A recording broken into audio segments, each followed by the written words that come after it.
안녕하세요, 직지입니다. 오늘은 시네탑에서 떡밥이 가득하면서 시네탑 세계관의 전반적인 큰 그림을 크게 그리고 있는 인물들 10명에 대해서 알아보겠습니다. 순위는 제 개인적인 취향으로 정한 것이니 참고해 주시면 되겠습니다. 12. 자하드. 자하드는 탑의 왕으로 불리우고 자하드가와 위대한 가문의 체계를 만든 장본인입니다. 탑 최초의 비선배리언들 중 한 명이며 이들이 들어오기 전부터 자리를 잡고 있었던 공방과도 밀접한 사이를 유지한 것으로 보입니다. 13명의 비선배리언은 올라가면서 공방과 관리자들의 시험을 치루었기 때문이죠. 안정, 변화, 혁명, 자유 중 첫 번째 가치인 안정을 상징하며 역사상 가장 강한 낚시꾼 중 한 명입니다. 자하드의 본격적인 모습은 데이터 자하드 때 많이 드러나게 되는데요. 자하드의 스승 중 한 명인 가디언의 신의 말에 의하면 자하드는 이 탑을 모두가 행복하게 살 수 있는 것으로 만들고 싶기에 왕이 되길 원했다고 하지만 레볼루션 이후로 힘과 권력에 취해버리는 길을 걷게 됩니다. 자하드는 존재와 성장 배경이 온통 떡밥인 인물인데요. 자하드가 D급일 당시 사상을 보면 자신이 왕이 될 것을 이미 레볼루션 때부터 직감했고 왕이 되는 길에 대해서 주변을 지워나가는 길이라고 정의하고 아주 멀고 적대적인 것부터 가까운 것들을 다 지워나간다고 말했었습니다. 이때 마지막으로 자신이 가장 사랑하는 것을 지워버렸을 때 혼자가 된다고 말했는데 이 사랑하는 것은 아를렌 그레이스일 확률이 높습니다. 자하드가 무엇을 가장 사랑했는지도 상당히 중요한 부분입니다. 중요한 건 이때 데이터가 하는 말은 바깥에 찐 자하드가 주입해놓은 정신 상태일 확률이 높은 것이 찐 자하드는 과거에 탑을 정복하고 난 뒤 아를렌에게 청혼을 한 적이 있습니다. 거절당한 후 자하드와 맞서는 단체와 전쟁을 치르고 아를렌의 흔적들을 지우는데 상당한 힘을 들였죠. 이런 배경으로 봐서는 데이터 자하드의 허세 가득한 이 말은 찐 자하드가 가진 현재의 사상주의비라고 생각합니다. 자하드는 신과 같은 위치에서 모든 인과를 바라보게 된 순간부터 운명의 장난을 치는 법을 알게 되었다고 말했었습니다. 이는 아를렌이 엮은 운명에 대해서도 대략적으로는 알고 있지 않을까 하는 생각이 듭니다. 자신이 헛짓거리를 만들어 놓은 자하드 공주와 왕자 시스템도 자신의 계획 안에 있는 것처럼 느껴지는 대목이었습니다. 자하드가 친 운명의 장난은 시네탑 줄거리의 핵심 큰 그림 중 하나입니다.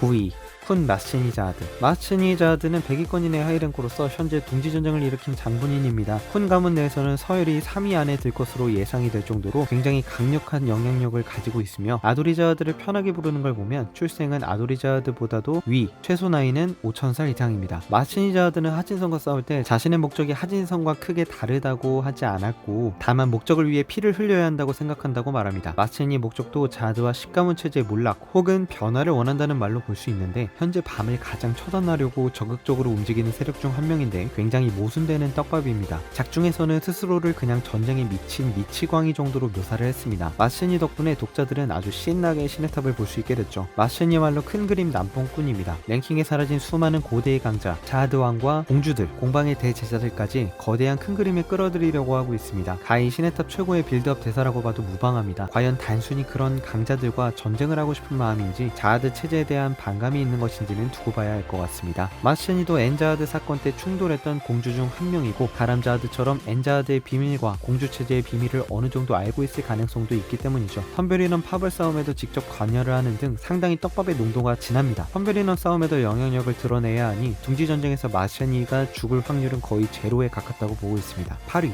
가람자하드. 죽음의 층에서 등장했던 가람자하드입니다. 아낙자하드의 언니이며 아낙자하드 주니어를 죽음의 층에서 잠깐 봐줬던 전력이 있었죠. 가람자하드는 엔자하드 사건 당시 언니인 유람자하드를 죽이고 도망쳤었습니다. 그러다 엔자하드를 만나게 되고 자하드 공주에 대한 비밀을 알게 되면서 본격적인 반자하드가의 입장에 서게 되었죠. 아를렌과 직접적인 친분은 없지만 아를렌의 유언을 믿고 밤을 기다렸으며 밤에게 충격적인 시네탑의 역사에 대해 알려줬었죠. 그마저도 밤에게 전부 알려주지 않았다는 점과 가람자하드가 비밀의 누군가와 이 상황을 공유하고 있다는 점이 큰 떡밥으로 남았습니다. 밤의 정체가 무엇인지 근접하게 아는 몇 안 되는 인물이며 밤이 앞으로 겪을 고난에 대해서 어느 정도 예상하고 있습니다. 우랭마즈너를 통해 이루지 못했던 수건을 이제는 밤에게 걸고 있는 상황으로 보입니다. 가람자하드 캐릭 자체의 강함이 죽음의 층에서 너프당해서 그렇지 바깥 기준으로는 넘사벽이기 때문에 죽음의 층에 잔류하는 건 당연한 수순입니다. 하지만 밤이 탑을 끝까지 오를 때쯤 다시금 등장해 13월 두 채의 소유자의 영향력을 드러낼 예정으로 보입니다. 9위 10위보다는 아를렌에 대한 전체적인 떡밥과 탑의 역사, 자하드 공주의 폐해, 13월의 망령 떡밥을 자세하게 이해하고 있다는 점에서 8위로 정했습니다. 7위 라엘. 라엘은 시네탑의 기원입니다. 밤을 탑으로 끌어들이고 밤이 동굴에 갇혀있을 때 밤을 놀아줬던 유일한 여자이자 바깥 세상의 선생님입니다. 라일은 밤이 왜 동굴에 갇혀있었는지 그곳은 어떤 공간인지에 대한 진실을 알고 있는 인물입니다. 사실 이것만으로도 시네탑 전체를 뒤흔들 떡밥이기 때문에 라일이라는 인물을 죽이고 싶어도 진실을 토해내기 전까지 없앨 수 없는 인물이죠. 아무래도 밤이 스스로 정답을 찾기 전에 라일이 진실을 말하는 게 먼저 나올 각이기 때문에 보기 싫어도 라일의 등장과 독백을 유심히 지켜볼 수밖에 없습니다. 라일은 밤에 대한 정체를 작중 누구보다 잘 알고 있는 듯한 발언을 했으며 아를렌의 존재를 알고 또 친분도 있는 것으로 보입니다. 본인이 가시를 찾으려는 이유 또한 아를렌의 예언을 인지하고 있음을 알 수 있는데요. 라일이 탑의 정상에 올라 이루고 싶은 것이 정말 무엇인지, 가시를 얻고 자아드의 목을 찌를 자가 본인이 되려 하는 이유는 무엇인지 아직 정확하게 밝혀진 바가 없습니다. 자신에게 과거 PTSD를 안겨준 상황을 만든 자가 자아드이기 때문에 그를 죽이기 위한 복수가 가장 큰 이유인지, 만약 그 이유라면 굳이 밤이 죽여도 되는데 밤은 몰락하고 자신이 떠올라 자신이 직접 주인공이 되어야 하는 건지 이유는 무엇인지 알 수 없습니다. 6위 유한성. 시험회층의 자모 유한성입니다. 하이랭커 자리를 거절했지만 실력은 현재 살아온 세월의 값어치를 하듯 자아드군의 사단장 정도의 실력을 가지고 있습니다. 천재 파도잡이라고 불리기도 하지만 실제로 불임술과 원술사의 능력도 구현할 수 있어서 유한성이 숨기고 있는 힘은 상당히 많다고 봅니다. 작중 퀀트의 초상권을 가지고 있어 퀀트의 계약 기간을 이용해 막대한 돈을 수령하고 있는 것으로 보이며, 과거 에반켈과의 만남 회상 때를 보면 자신의 수명과 관련된 떡밥을 공개적으로 오픈했고 숨겨진 층에서 데이터로 등장하므로 이미 과거부터 밤의 정체를 알고 기다리고 있었다는 점과, 밤의 능력을 보자 VC라고 외치는 장면을 보면 V와도 친분이 있고 밤에 대한 이야기를 직접적으로 들었을지 모른다는 생각을 하게 만들었습니다. 자신의 생김새 자체가 자아드 왕자 쪽이랑 비슷해서 대장을 비롯해 존재 자체가 떡밥인 인물입니다. 밤에게 가시를 주는 것과 밤을 비올레로 만드는 과정, 해동과 2층 관리자와의 내통 등등 유한성도 아를렌이 엮은 이야기의 보조 출연자 정도의 지분을 가지고 있는 큰 그림을 그리고 있는 인물이라고 생각합니다. 5위 레펠리스타 자아드. 레펠리스타 자아드를 5위로 뽑은 이유는 이 친구가 도대체 어디까지 관여하고 어디까지 정보를 알고 있는지 가늠이 안 되기 때문입니다. 일단 레펠의 정체 자체도 굉장한 떡밥입니다. 어디 가문 출신인지 모르겠지만 탑을 오르지 않은 자아드 공주라는 것도 현재 드러난 공주 중에선 유일한 스펙이며, 그런 것 치고는 자아드 공주에게 배속되는 전문 길잡이인 알루미크가 있다는 점도 그렇고 탑 최강의 등대 오페라를 가지고 있다는 점도 그렇고 존재 자체가 떡밥 투성입니다. 오페라는 등대지기 원탑인 투페리, 트페리가 만든 아이템이고 총 3대 중 하나는 자신이 가지고 있고 하나는 3군주인 매지션이 가지고 있는데 레펠이 무슨 위치에 있길래 이 오페라를 얻게 되었는지 궁금하네요. 중요한 건 이 오페라 덕분인지 탑의 대부분의 소식을 알고 있습니다. 레펠은 작중 출연 분량 전부가 떡밥인데요. 밤의 존재와 자아드 왕자의 이야기도 이미 알고 있는 것으로 보입니다. 밤이 비올레가 되는 과정도 자아드가에는 비밀로 한 건데 레펠은 이미 알고 있었죠. 자아드가에서 일하는 사람 치고는 다른 음모가 있는 듯 합니다. 이전 영상들에서 말했다시피 죽음의 층에서 가람자아드와 포켓 통화를 하고 있는 사람은 레펠리스타 자아드일 확률이 높습니다. 가람자아드와 소통을 한다는 점에서 더 위에 큰 그림을 보고 있다는 것을 알 수 있습니다. 과연 어디까지 레펠이 지켜볼 것이며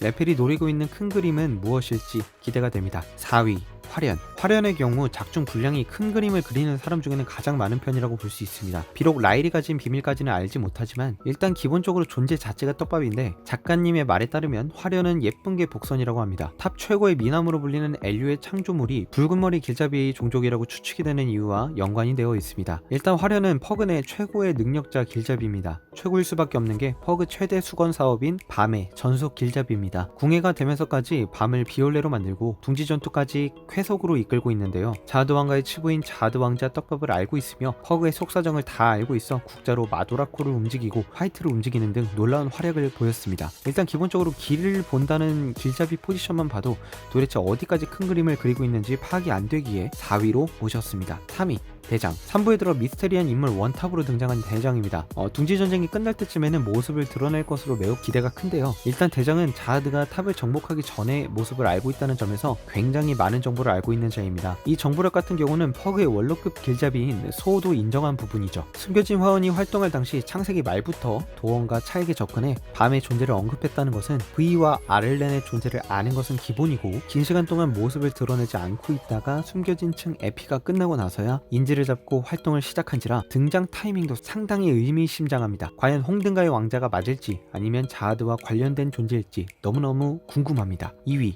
포비더 구스탕. 구스탕의 경우는 말 다 했죠. 밤과 관련된 그림을 그리고 있는 퍼그와 맥을 같이 하며 공방과도 친분이 있어 공방전의 흐름을 지배했으며 자아드 공주의 체제를 만든 장본인답게 자아드 왕자의 비밀과 밤과 관련된 아를렌의 이야기는 기본적으로 알고 있습니다. 숨겨진 층 당시의 데이터도 조심성이 많은 건지 아니면 자아드가 이 숨겨진 층의 공간을 나쁘게 활용할 것을 예상이라도 했다는 듯이 쿤에게 알약을 넘겨주는 모습도 보였습니다. 죽음의 층에서는 가람 자아드도 인정할 정도로 놀라운 일들을 계획하고 실행하는 일을 몸소 보여주고 있으며 퍼그의 수장인 루슬렛과 함께 큰 그림을 그리고 있는 듯합니다. 중요한 건 구스탕이 그리는 그림의 방향성이 굉장히 다양하다는 겁니다. 구스탕이 자아드와 갈라서게 된 이유는 무엇인지, 아를렌의 사정을 이미 알면서도 위대한 가문 체제에 순응한 이유는 무엇인지, 자신의 자식까지 죽음으로 몰아넣는 거지 같은 정책인 자아드 공주 제도를 혹시 일부러 자아드에게 제안한 건 아닌지 의심이 들 정도로 앞으로의 행보를 알 수 없는 인물입니다. 1위 아를렌 그레이스. 밤의 어머니이자 신의 탑을 잇게 만든 인물입니다. 밤의 죽은 육체를 바깥의 신에게 맡겨 자아드에 대한 복수를 노리고 있는 듯한데요. 바깥의 신이 아를렌의 염원을 들어준 이유는 무엇인지, 아를렌과 같은 목적인지는 의문으로 남아있습니다. 대장이든 퍼그든 가람이든 구스탕이든 대부분의 떡밥과 관련된 인물들은 이 아를렌 그레이스의 떡밥 뿌리에서 벗어나지 못합니다. 대부분 연결이 되어 있죠. 탑을 나가는 방법을 아는 자들은 몇 있는 듯 하지만 실제로 나가는 것을 실행에 옮기지는 못할 정도로 탑을 벗어나기엔 어려운데 이걸 해낸 것이 아를렌입니다. 아를렌의 떡밥이 전부 풀리면 신의 탑 설정의 끝을 볼 수 있을 것 같은데요. 아를렌에 대한 이야기가 나올 만한 소스는 차가 밤에게 들려준 어머니에 대한 이야기, 십가지와 루슬렉, 라일 정도이지 않을까 싶습니다. 이상 1위부터 10위까지 만나봤는데요. 속히 연재가 다시 재개되어 이 이야기들이 재밌게 풀어지는 모습을 보고 영상을 만들어 보고 싶네요. 시청해주셔서 감사합니다. 직진이었습니다.